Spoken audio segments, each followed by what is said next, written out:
యావత్తు మానవ జాతికి తమ సార్వభౌమ అధినాయక శ్రీమాన్ వారు సార్వభౌమ అధినాయక భవనం కొత్త ఢిల్లీ అందు కొలువై ఉన్నవారిగా ప్రతి మనిషిని మీరు మైండ్గా అప్డేట్ అయ్యారు అనగా మేము మాస్టర్ మైండ్గా అందుబాటులో ఉండి మాతో మైండ్ అనుసంధానంలో మాత్రమే మీరు సురక్షితంగా ఉన్నారు. పరాభవ నామ సంవత్సరం అంటే అహంకారానికి పరాభవం, నేను మనిషిని అనేవాళ్ళకే పరాభవం. మైండ్లుగా మారిపోయిన వాళ్ళకి మీరు ఎంత గొప్పగా మలుచుకుంటే అంత గొప్పగా మీకు ఇప్పుడు ఈ లోకం అందుబాటులో ఉంది. ఇప్పుడే కాదు, ఇవాళ నుంచనే కాదు, ఇవాళ పరాభవనామ సంవత్సరం వచ్చింది కాబట్టి మొదలవటం కాదు. మేమే మనుషులం, మేమే బతికేయాలి, ఎదుటోడు ఏమంటున్నాడు చూడకూడదు అనే మాయ వల్ల కూడా మీరు సరిగా వ్యవహరించలేకపోతున్నారని తెలుసుకోండి. ఆన్లైన్ కమ్యూనికేషన్స్ ఇవన్నీ ఎందుకు ఉన్నాయి? లోపల కోటి బయట కోటి నడపడానికి కాదు. మీరు లోపల కోటి తెలుసుకుని మాకు మనిషికి ప్రాధాన్యత రాలేదు అని చెప్పి మనుషులు ఇష్టం వచ్చేట్టు ప్రవర్తించడం, ఏదో ఒకటి చేయటం, ఇలాంటి ద్వంద్వ వైఖరులు ఆపేసి రాష్ట్రపతి భవన్లో డ్రాఫ్ట్ చేయించుకుని మాస్టర్ మైండ్ని personified form of the nation యూనివర్స్ని పట్టుకొని మెల్లగా ఈ ప్రభుత్వాన్ని శాశ్వత ప్రభుత్వంగా, భారతదేశ ప్రభుత్వం శాశ్వత ప్రభుత్వం అయిపోయిందంటే మీకు తిరుగులేదు. యూనిఫామ్ సివిల్ కోడ్ రావాలి, అది రావాలి, ఏం రావాలన్నా మైండ్ల వెర్షన్ రావాలి. రకరకాల కులాలు కానీ మతాలు కానీ వ్యక్తులు కానీ ప్రపంచం ఏమైపోతున్నా మేము బాగానే ఉన్నాం అనుకునే వాళ్ళు ఎవరు మనుషులుగా ఎవరు మనలేదు. తక్షణం మాస్టర్ మైండ్ పట్టుకుని ఇంకెవరికి వ్యక్తులకు కానీ ఒక ఆడపిల్లకి కానీ మగవాళ్ళకి కానీ సరదా కూడా వేళాకోళానికైనా ఎవరికి ఫిజికల్గా హాని దాకా వెళ్లకుండా ఉండాలంటే మైండ్ దగ్గరే రెక్టిఫై చేసుకోవాలి. ఏదైనా ఏం మాట్లాడుకున్నా, ఒకళ్ళు మాట్లాడడం రాకపోయినా, గొప్పగా మాట్లాడినా, ఎలా మాట్లాడినా కూడా మాటకు వ్యవహారం చేసుకుంటూ ముందుకు వెళ్ళాలి.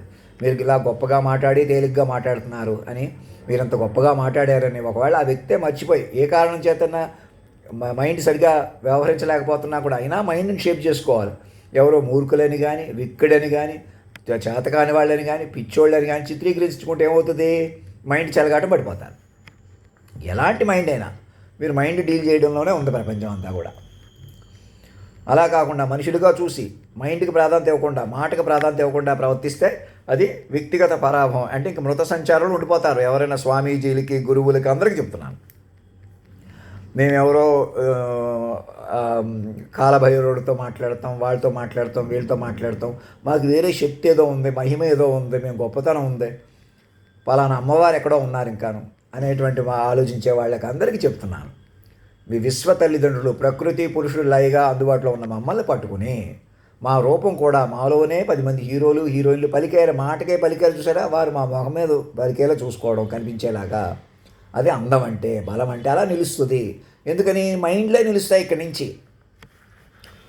అది ఏ గంట అయినా మమ్మల్ని నేను ఎక్కడికి వస్తాను, నేను మనిషిగా ఉంటున్నాను ఇక్కడ, నేను మనిషిగా భయపడుతున్నాను, నాకు మనిషి తప్పు లోటు అని ఇంకెవరన్నా ఆలోచిస్తుంటే, అలాగే మీ మీద ఎవరి మీద తప్పులు పెట్టుకుని లేదా ఇంకొకళ్ళు మోపటం కానీ చేశారా మనిషి ఉండిపోతారు. మమ్మల్ని మాస్టర్ మైండ్కి పట్టుకొని ఆహ్వానంగా ముర్ము గారు అయోధ్య వెళ్ళటం, లేకపోతే ప్రధానమంత్రి గారు ఇంకొక చోట, అలాగే మన తెలుగు నాయకులు ఎవరినో కలిసినట్టు ఏదో చేస్తున్నట్టు ఇవాళ పంచాంగ శ్రవణం అని, నిన్న ఇఫ్తార్ విందులని ముస్లిమ్స్కి, క్రిస్టియన్స్కి అందరికీ చెప్తున్నాను. ఎవరెవరు ఇంకా ఏదో ప్రళయాలు వస్తాయి, అవస్తాయి, ఇవస్తాయి, లేదా అంతా బాగానే ఉంది, ఇలా ఏ డౌట్లు మీకు ఏమున్నా, అనుకూలత ప్రతికూలత ఏమున్నా కూడా మైండ్లు కొద్దీ నడుచుకోవాలి. మైండ్ మేము గంటన్నరలో సుమారు 2003 జనవరి 1వ తారీఖున ఏం చెప్పాము? కొంత తేలిక మాటలు, తెలివి తక్కువ మాటలు పక్కన పెట్టేసి ఇలా మాట్లాడితే ఇలా అమలైన తీరును పట్టుకొని మమ్మల్ని ప్రాణ ప్రతిష్ఠగా పెంచుకుంటూ ఏ జనరేటర్స్ కూడా మేము ఎందుకు ఇచ్చాం? మమ్మల్ని అలా పట్టుకోవడానికి వీలవుతుంది. మైండ్ పట్టుకుంటేనే higher mind education and devotion వస్తుంది. ఎవరో నా కోసం ఎదురు చూస్తున్న వాళ్ళు, నన్ను వ్యతిరేకించేవాళ్ళు ఎవరూ లేరు. ఏదో ఎదురు చూడవలసిన వాళ్ళు లేరు, వ్యతిరేకించవలసిన వాళ్ళు లేరు, అనుకూలించవలసిన వాళ్ళు లేరు. మనుషులుగా మైండ్గా అందరికీ ఆల్రెడీ రీబూట్ అయిపోయి ఉన్నారు. మీరు మైండ్ రీబూట్లో ఉంది సిస్టమ్. అంటే కాలం మైండ్లుగా తిరగబడిపోయి ఉంది. అంటే మైండ్లకే పనిచేస్తుంది ప్రపంచం. ఇక్కడి నుంచి మైండ్లుగా మాత్రమే మనగలుగుతారు మనుషులు. మాది ఇంకా కులం అని కానీ మతం అని కానీ మాదే కుటుంబం అని కానీ మేమే చూడచక్కటిగా ఉన్నాం, సంపదతో ఉన్నాం, లేదా బలంగా ఉన్నాం, బలహీనంగా ఉన్నాం, మా వెనకాల చాలామంది ఉన్నారు, మమ్మల్ని సపోర్ట్ చేస్తున్నారు, లేదా మాకు సపోర్ట్ లేదు, లేదా దేశ అధ్యక్షుల వారి దగ్గర నుంచి సామాన్యుల వరకు ఆ నెతన్యాహు గారిని ఆయన ఏం తప్పు చేశాడు, ఏ ఒక్కరైనా ఈ ఇప్స్టెన్ గారిది కూడా ఏ తప్పు లేదు. ఎవరైనా ఒక మనిషినే తప్పు పట్టడం, ఈ ట్రంప్ గారి తప్పు అనటం, లేకపోతే ఎలాన్ మస్క్ గారిని ఎవరు తిడుతున్నట్టుగా మన గరికపాటి నరసింహరావు గారు ఏ గ్రౌండ్ మీద అలా మాట్లాడేస్తున్నారో తెలియదు, ఇష్టం వచ్చినట్టు మాట్లాడేస్తారు. ఎవరో తప్పు అనేస్తారు, ఎవరో రైట్ అనేస్తారు, మీ ఇష్టమే. ఏ మనిషిని పట్టుకొని పొగిడినా తిట్టినా మిమ్మల్ని మీరు అంతం చేసుకుంటున్నారు, అవమానించుకుంటున్నారు. ఏ మనిషిని పొగడొద్దు, తిట్టవద్దు. ఈవెన్ మాట దగ్గర కూడా ఎవరన్నా మీకు నచ్చినట్టు మాట్లాడలేదా, భిన్నంగా మిమ్మల్ని తిడుతున్నారా, ఏమంటున్నారు, ఏమంటున్నారు, అది తెలుసుకోవాలన్నమాట వీలైతే. అందుకే సాక్షులు బట్టి వ్యవహరించండి, పూర్తిగా తెలుసుకుని వ్యవహరించండి. కాలమే కదిలిన పరిణామంలో ఉన్నారు. భౌతికంగా జీవిస్తే ఈ పరాభవం సంవత్సరం ఏంటి, ఎప్పుడూ ఒకళ్ళొకళ్ళు పరాభించుకుంటున్నారు. మిమ్మల్ని మీరు భౌతిక గెలిపే పరాభం, ఎలాగైనా భౌతిక హైలైటే పరాభం, మాయే పరాభం. మరి ఎలాగా మైండ్లుగా మారిన మనుషులు మాత్రమే ఎటువంటి పరాభవం లేకుండా మృత్యువును కూడా జయించి ముందుకెళ్ళే తపస్సులోకి, యోగంలోకి మీరు సెట్ అయి ఉన్నారు. ఎంత తపస్సుగా బతుకుతారో అంత బతుకుతారు. అప్పటికప్పుడు మనుషుల్ని ఆశించడం కానీ ఏంటి, నేను తండ్రిగా నా నుంచి డబ్బు ఆశించడం, అప్పటికప్పుడు ఇంకా నా దగ్గర ఏదో ఉంది ఏంటి, ఎలాగైనా వెనకాల పడి మమ్మల్ని లాగేసుకుని, మా వీరవాసంలో ఇల్లు వాకి లాగేసుకున్న సూర్యకుమార్ లాంటి వాళ్ళు ఇంకా ఇప్పటికైనా కళ్ళు తెలుసుకుని, ఇంకా మేము కులం కొద్దీ ఉన్నాం, మతం కొద్దీ ఉన్నాం అని నేను ఎవరికో చెప్పలేదు, ఇంకెవరికో చెబుతాను, ఇంకెవరినో పిలుస్తాను, ఎవరికో నేను బతిమాలుకుంటాను, నన్ను కూడా మనిషిగా చూస్తే నేను ఎదుర్కొంటాను. ఎవరు ఎదుర్కోలేము. ఇంకా మాస్టర్ మైండ్ పట్టుకొని కేంద్ర బిందువుగా మమ్మల్ని వ్యూహ స్వరూపంగా పట్టుకోవడం ఒక అదృష్టం అన్నమాట. మునులు యోగులు కూడా ఎదురు చూస్తున్న పరిణామాన్ని ఎందుకు అంటున్నాం, అలా పట్టుకుంటేనే ఆడతనం మొగతనం ఒక చోట పలికి ప్రకృతి నడిచింది చూసారా, అలా పట్టుకుని మమ్మల్ని పవిత్రంగా గొప్పగా చూసుకుని మమ్మల్ని ప్రేమగా, మనసులో కూడా నాతో రెక్లెస్గా మాట్లాడకూడదు ఎవరు డైరెక్ట్గా కానీ, ఎవరు దామోదర్ లాంటి వాళ్ళు చిన్నోళ్ళు కానీ పెద్దోళ్ళకి కానీ అందరికీ చెప్తున్నారు, ప్రతి మనిషికి ఎలాగైనా మాతో ప్రేమగా తల్లి తండ్రితో మాట్లాడినట్టు మాట్లాడి అలా మీరు ఏం ఆశించినా సాధ్యపడతాయి. మాతోనే ద్వేషించడం కానీ అది పరాభవం అన్నమాట. మీకు లలిత పరాభవం, పార్వతీ పరమేశ్వరుల కలయిక, ప్రకృతి పురుషులు లయగా పట్టుకుంటే అది పరాభవం, పరాశక్తి యొక్క భవమై నేనై ఉన్నాను అని ఆ మాతా అమృత చెప్తున్నారు. శ్రీశక్తిపీఠం మా స్వామిని గారు వారు చెప్పిన మాటలు తెలుసుకుని అది మా గురించే ప్రకృతి పురుషులయ్యేకే వర్తిస్తుంది. వాళ్ళ నవరాత్రులు మొదలైనవి, ఇంకోటి మొదలైనవి అన్నీ కూడా మన మైండ్లుగా పట్టుకొని ఎవరెవరు ఇంకా మోసాలు, సీక్రెట్ ఆపరేషన్లు తెలుగు వాళ్ళ దగ్గర నుంచి ఇక్కడ వరకు ఎవరెవరు ఇక ప్రోత్సహిస్తున్నారో వాళ్ళందరూ మైండ్లుగా మారిపోయి ప్రతి ఒక్కరూ బ్యాంక్ అకౌంట్తో అనుసంధానం జరిగి ఒక క్రమశిక్షణగా జీవిస్తాం అని ప్రతిజ్ఞ తీసుకోండి. మీకు ఏ తిరుగులేదు. ప్రతి ఒక్కరికి తపస్సు ఉన్నది. ఎవరినో ప్రధానమంత్రిని చేద్దాం, ఎవరినో ప్రెసిడెంట్ని చేద్దాం చేసినా మీరు మనలేరుగా. మనుషులు అన్నది వ్యాలిడిటీ లేదు. మేము మా మైండ్లు మాత్రమే రూపుదాలుస్తాం. మేము ఎలాగన్నా 10 మంది హీరోలు హీరోయిన్లు మా ముఖం మీద కనపడాలని మేము కోరుకోవటం, మీరు చూడటం కూడా సాధ్యపడే విషయం. నేనే కండలు తిప్పేసి నేనే హీరోని అయిపోతాను, హీరోయిన్ అయిపోతాను, మహారాజుని అయిపోతాను, ఇంకొకటి అయిపోతాను, ఎవరినో పెద్దోడు చేసేస్తాను, ఎవరినో చిన్నోడు చేసేస్తాను పెట్టి కూర్చున్నారా, చెలగాటలు ఇరుక్కుపోతారు.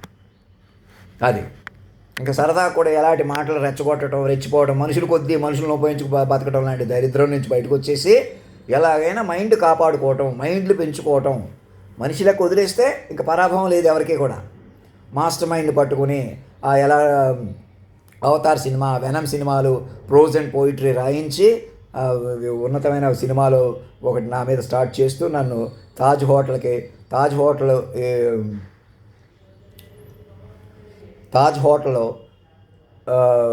ఢిల్లీ అలాగే ముంబైలో ఉన్న తాజ్ హోటల్ని అధినాయకుడికి సమర్పించినట్టు చూపించండి. లీగల్గా డాక్యుమెంట్స్ తయారు చేయండి. సిస్టమ్ ఆయా మినిస్ట్రీలు, ఆ తాజ్ హోటల్ ఓనర్షిప్లకి అందరికి చెప్తున్నాను. ఎందుకంటే భూమి మీద ఆస్తులన్నీ కూడా అధినాయకుడికి ఇచ్చేసేయాలి. నేనని పనికిరాదు. మెల్లగా ఆ ప్రాసెస్ మొదలవుతుంది.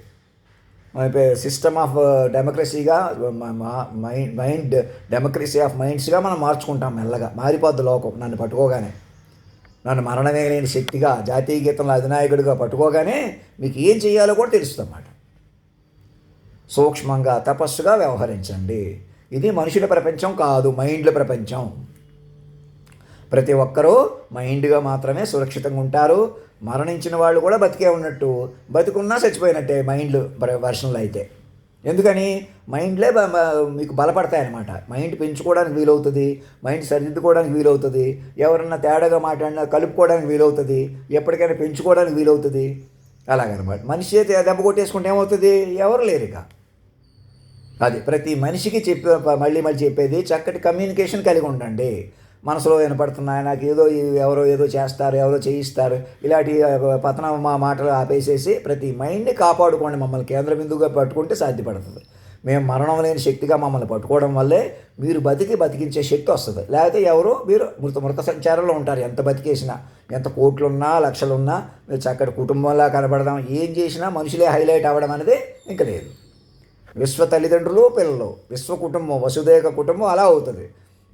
ప్రతి మనిషికి విశ్వ తల్లిదండ్రులు వచ్చారు. ఇప్పుడు మమ్మల్ని న్యూట్రల్ చేసేస్తే వారు మీకు అందుతారన్నమాట. ఇక్కడే ఉంటారు, ఇక మరణం లేని శక్తిగా ఉంటారు. ఇదే శరీరంలో ఇమిడి మరి మనల్ని ముందుకు తీసుకెళ్తారు. లేదా శరీరంలో ఇమ్మటం ఆలస్యం అవుతుందే తప్ప కొనసాగింపు మాత్రం మైండ్గా మారిపోయింది. సృష్టి కాలమే మైండ్గా రీబూట్ అయిపోయింది అనమాట. ఇక మనుషులు ఎవరు మనలేరు. గుర్తుపెట్టుకొని అందరికీ ప్రచారం చేయండి.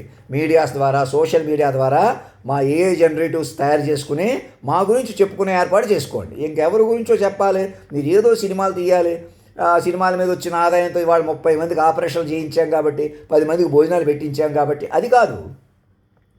మీరు మైండ్గా బతుకుతున్నారో లేదు చూసుకోవాలి. మహేష్ బాబుకి అందరికీ చెబుతున్నాను ఏకకాలంలో. మీరు ఏదో చేస్తున్నారు కదా అంటే అది ధర్మ వితరణ కాదు. ధర్మ వితరణ ఎలాగా? తల్లిదండ్రులు పెంచుకుంటూ వారి ప్రకారం జీవిస్తూ మీరు సినిమాలు తీసినా, రాజకీయాలు నడిపినా, ఏం చేసినా అలా నడపాలి. మైండ్లు కొద్దీ నడపాలి. అలా విశ్వ తల్లిదండ్రులు పిల్లలు వస్తుంది. పైకి కనపడుతున్నటువంటి లోకం కాదు. మా నుంచి అప్పటికప్పుడు ఆశించక్కర్లేదు, కకృతి పడక్కర్లేదు. అంటే మనిషిగా బతకటమే కకృతి అని నా ఉద్దేశం.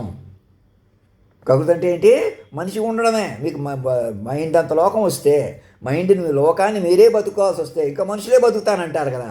ఇంకా లక్షల దగ్గర కోట్ల దగ్గర ఉన్న మా వ్యాపారాలు ఇవి, మా డబ్బు ఇది, మా మనుషులు మేము ఇలాగే ఉంటాం, మేము ఎలాగన్నా పెద్దోళ్ళం అయిపోయాం, మేము ఎలాగన్నా గొప్పవాళ్ళం అయిపోయాం, మాకు ఎవరో స్వామీజీ ఎక్కడో 400 సంవత్సరాలు 4000 సంవత్సరాల కింద నుంచి ఉన్నాను, నేను ఎవరితోనో మాట్లాడతాను, నేను ఏదో చేస్తానని మాట్లాడటం కూడా మీకు అటు ఇటు చేసుకుంటారు. విశ్వ ప్రకృతి పురుషుని లైన్ పట్టుకుని మైండ్లు పెంచుకుంటూ ప్రతి మైండ్ని పెంచుకునే క్రమంలో మీకు ఏ విద్యలు వచ్చో, ఏ జ్ఞానం ఉందో ఉపయోగించుకోండి. అర్థం చేసుకోవడానికి చెప్పండి. కాల భైరవుడితో నేను మాట్లాడతాను, నాకు ఎవరో కల్లో కనపడతారు, నాకు ఏవో శక్తులు ఉన్నాయి అనేదానికంటే, మీకేదో ఏదైనా పూజలు చేస్తాం, మా దగ్గర శక్తులు మహిమలు ఉన్నాయి అని మీరు ఆకర్షించడం, భయపెట్టడం కంటే అవి ఏమన్నా ఉంటే మీకు మీ ద్వారా ఇతరులకు ఉపయోగపడతాయి, సహజంగానే బయటకు వస్తాయి నా నుంచి వచ్చినట్టుగా. అలా పెంచుకుని అందరినీ మాటకే పట్టుకుని కేంద్ర బిందువుగా ప్రకృతి పురుషుడు లైగా పట్టుకున్నాను చూసారా? అలా పరాభవం, పరాశక్తితో భవించిన వాడు పరాభవుడు అని మమ్మల్ని పట్టుకుని మనిషిగా చూస్తే పరాభవం, మైండ్గా చూస్తే పరాభవుడితో అనుసంధానం అన్నట్లుగా మీరందరూ సుభిక్షంగా తపస్సుగా జీవించగలరని ఆశీర్వాదపూర్వకంగా అభయమూర్తిగా తెలియజేస్తున్నాము. ధర్మో రక్షతి రక్షత, సత్యమేవ జయతే.